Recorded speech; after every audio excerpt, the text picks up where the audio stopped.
at the very front of the pack. That is because for the second straight year, Chase Elliott will be on the pole. The honorary pace car will be driven by Jeff Gordon. The man driving right behind him will be the guy that grabbed his old number 24 ride. But after the three-time Daytona champion wraps up his short stint on the track, he'll head to the broadcast booth. While our Marty Smith earlier this Sunday morning headed over to ride with the man at the front of the pack, literally.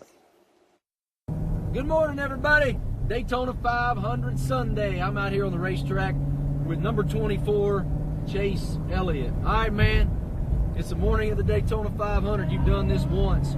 What is the morning of the Daytona 500 like as you prepare for the biggest spectacle in the sport?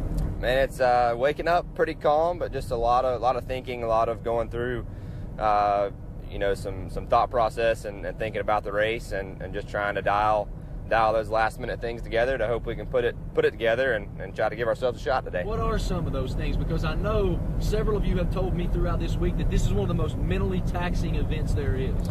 It is, and obviously you never know how the race is going to unfold and the things that you're going to be faced with. But we have a really good car this week, and just trying to think back through the duel and the clash last Sunday and just some of those situations that you were put in to hopefully try to give yourself a shot at the end of this thing come lap 200. What impact does starting on the pole have? How does that impact your race? To be honest with you, the actual starting position, I don't know that it really means quite as much as our pit selection. The pit selection, I think, is huge, and that first pit box, to be able to jump from your box to that capture line quicker than anybody else is big, and that can lend a lot of spots on pit roads. So that's really the biggest thing about starting on the pole, because as we all know, at some point you're probably going to get shuffled out in the race, but that pit selection I think is really important. All right, last thing real quick. You're the son of a Hall of Famer. Bill Elliott's your dad. He's won this race twice.